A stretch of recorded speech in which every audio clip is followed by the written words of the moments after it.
Everyone, this is me doctor Sadam Amreen और आज हम बात करेंगे स्टरलाइजेशन यानी जो सर्जिकल मेथड है फॉर कॉन्ट्रासेप्शन उसके बारे में बात करने वाली हूँ। इससे पहले मैं और भी बहुत सारे मेथड डिस्कस कर चुकी हूँ, जैसे नेचुरल मेथड है, ओसीपीज हैं, इंट्रायूटेराइन कॉन्ट्रासेप्टिव डिवाइसेस हैं। और अगर आपने मेरा वीडियो नहीं देखा है तो मैं लिंक डिस्क्रिप्शन में डाल दूँगी, आप वहाँ से जाके देख सकते हैं। तो सर्जिकल मेथड जो होता है ब्लॉक कर देता है gamete transport and hence prevent करता है। रिजल्ट में क्या होता है, फिर फर्टिलाइजेशन नहीं हो पाता। गैमीट के ट्रांसपोर्ट को ये ब्लॉक कर देता है बेसिकली। स्टरलाइजेशन प्रोसेस जो होता है, प्रोसीजर जो होता है, मेल में जब करते हैं तो उसे बोलते हैं वेजेक्टमी, क्योंकि उसमें वास डिफरेंस को काट दिया जाता है। और जब फीमेल में करते हैं तो इसे बोलते हैं ट्यूबेक्टमी, क्योंकि इसके अंदर ट्यूब को कट कर दिया जाता है। ये आपने याद रखना है, मेल में क्या बोलते हैं वेजेक्टमी और फीमेल्स में बोलते हैं tubectomy. In vasectomy a small part of the vas deferens is remove. जब वेजेक्टमी करते हैं मेल्स में तो वास डिफेंस जो होता है उसका एक छोटा सा पोर्शन जो है रिमूव कर दिया जाता है, और वी कैन से हम कट कर देते हैं, जिसमें से क्या होता है ऑन द स्क्रॉटम। ठीक है, वाइल इन द ट्यूबेक्टमी में क्या करते हैं, ट्यूबेक्टमी में it is removed and tied up through a small cut in the abdomen और थ्रू द वजाइना। ट्यूबेक्टमी को एब्डोमेन से भी किया जा सकता है और वजाइना से भी किया जा सकता है। Both vasectomy and tubectomy are effective but reversibility is very high. यानी आप वेजेक्टमी कराएं या ट्यूबेक्टमी कराएं, ये दोनों ही बहुत ज़्यादा इफेक्टिव हैं। लेकिन अगर इस चीज़ को आप वापस रिवर्स करना चाहते हैं, ठीक है, वापस अपनी रिप्रोडक्टिव हेल्थ को वापस उतनी तरीके से चाहते हैं, तो इसका रिवर्सिबिलिटी बहुत पुअर है, क्योंकि एक ऑपरेटेड चीज़ है। ठीक है, और it is important to note that the person is not immediately sterile. ये बात आपको खास ध्यान रखनी है। इस ऑपरेशन के करवाने के बाद फौरन ही इमीडिएटली पर्सन जो है स्टेराइल नहीं हो जाता। After the operation usually until approximately 30 ejaculation have taken place. कब तक नहीं होता, जब तक कि उसके कम से कम 30 एजैकुलेशन के बाद जाके वो स्टेराइल होना शुरू होता है। ये नहीं कि आज आपने ऑपरेशन किया है और कल से आप स्टेराइल हो गए, no, it's not like that. After 30 ejaculation approximately उसके बाद जो है ये जो है आपका प्रोसीजर वर्क करना शुरू करता है। उसके बाद during this intermediate period another method of contraception must be use.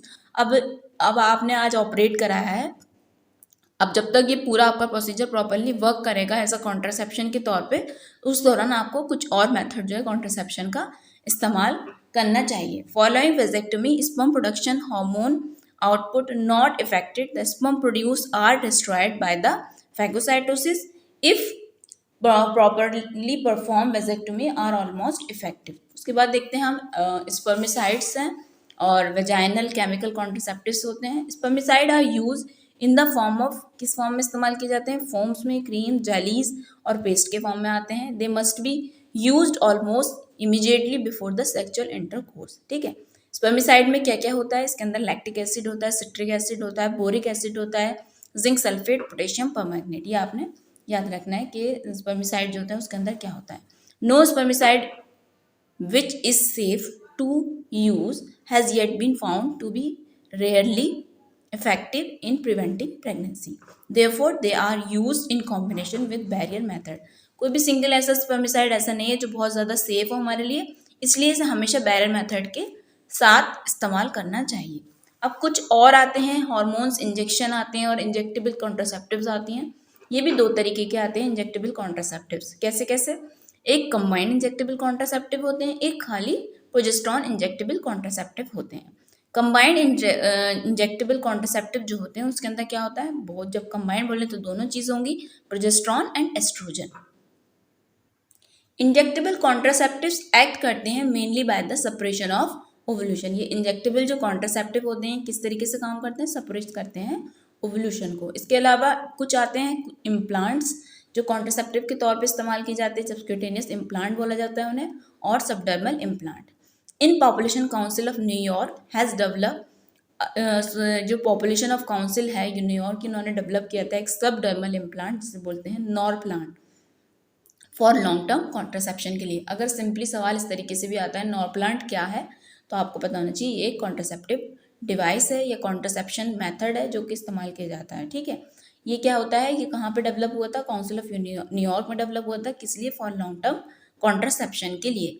इसमें क्या होता है इस इम्प्लांट्स में अंदर, इसमें 6 सिलास्टिक कैप्सूल्स होते हैं, सिलिकॉन रबर होती हैं, जिनके अंदर क्या होता है, लिवेनोजेस्ट्रल होता है। ओके, ये सिलास्टिक जो कैप्सूल्स होते हैं वो इम्प्लांट कर दिए जाते हैं बीनीथ द स्किन, यानी स्किन के अंडर इम्प्लांट कर दिए जाते हैं फोर आर्म पे या फिर अपर आर्म पे, या तो उसे फोर आर्म पे लगा दिया जाता है या फिर अपर आर्म पे लगा के 6 सिलास्टिक कैप्सूल होते हैं उसको स्किन के अंदर इम्प्लांट कर दिया जाता है। सबक्यूटेनियस इम्प्लांट जो होते हैं ये प्रोवाइड करते हैं, कितने टाइम की प्रोटेक्शन प्रोवाइड करते हैं, फॉर अबाउट 5 ईयर। ये आपने याद रखना है, ये जो नॉर प्लांट्स आते हैं कितने साल के लिए प्रोटेक्शन प्रोवाइड करते हैं, ये प्रोवाइड करते हैं 5 ईयर की प्रोटेक्शन, ठीक है। They act similarly to the oral contraceptive by blocking the ovulation and thickening the cervical mucus to prevent sperm transport. ये इनका जो एक्शन है, मोड ऑफ एक्शन किस तरीके से, जैसे कि ओरल कॉन्ट्रासेप्टिव के बारे में आपको बताया था, ओवल्यूशन को ब्लॉक कर देते हैं और सर्वाइकल म्यूकस को थिंक कर देते हैं ताकि वहां से स्पर्म का ट्रांसपोर्ट नहीं हो पाए। जो मेन डिसएडवांटेज है इनका सबडर्मल इम्प्लांट का ये होता है कि इनकी वजह से मेंसेस जो होते हैं, मेंस्ट्रुअल साइकिल इरेगुलर हो जाते हैं, और दूसरी बात इनको एक सर्जिकल प्रोसीजर के थ्रू ही इंसर्ट किया जाता है और रिमूव करने के लिए भी इन्हें सर्जिकल प्रोसीजर करना पड़ता है, ठीक है। ये इसका एक डिसएडवांटेज है। क्या डिसएडवांटेज है, पहली बात तो ये इनके जब सबडर्मल इम्प्लांट्स लगाए जाते हैं तो इनकी वजह से मेंसेस हमारे इरेगुलर हो जाते हैं। दूसरी बात, इनको लगाने के लिए एक सर्जिकल प्रोसीजर की ज़रूरत है और निकालने के लिए भी। उसके बाद मैं इन टोटल कुछ इंपॉर्टेंट पॉइंट है रिगार्डिंग कॉन्ट्रासेप्शन मैं आपसे डिस्कस कर लेती हूँ। Most common complication of IUCD क्या है, सबसे ज़्यादा जो आईयूसीडी की कॉमन कॉम्प्लिकेशन होती है वो होती है ब्लीडिंग, याद रखना इंपॉर्टेंट है, ये सवाल आता है। मल्टी लोड डिवाइस क्या कंटेन करती है, कॉपर होता है, कौन सी जनरेशन की होती है कॉपर वाली, सेकंड जनरेशन की होती है, ठीक है। थर्ड जनरेशन वाली हार्मोनल होती है। Multi load device refer to the second generation IUCD, okay. Multi load किस डिवाइस कौन सी जनरेशन की होती है, सेकंड जनरेशन की होती है। सबसे अच्छी कॉन्ट्रासेप्टिव कौन सी है, young women, young unmarried female के लिए ओरल पिल्स या फिर कंबाइंड पिल्स, ये भी इंपॉर्टेंट सवाल है, ठीक है। Best contraceptive for a 20 year नली पैरस वुमेन के लिए, अगर कोई 20 ईयर्स की नली पैरस वुमेन है उसके लिए सबसे अच्छी जो कॉन्ट्रासेप्टिव है वो है कंबाइंड पिल्स, ठीक है। Most appropriate for emergency contraceptive, emergency के कॉन्ट्रासेप्टिव के लिए सबसे अच्छी जो कौन सी इस्तेमाल किया जाता है, लेवोनोजेस्ट्रल जिसके अंदर होता है, ठीक है।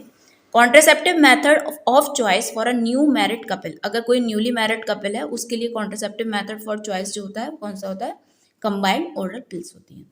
ओरल कॉन्ट्रासेप्टिव एक्ट करती हैं by decreasing FSH and LH, ये ओरल कॉन्ट्रासेप्टिव कैसे काम करती हैं, एफएसएच और एलएच को कम कर देती हैं। मिनी पिल क्या कंटेन करती है, सिर्फ उसमें प्रोजेस्टेरॉन होता है, only progesterone in small quantity.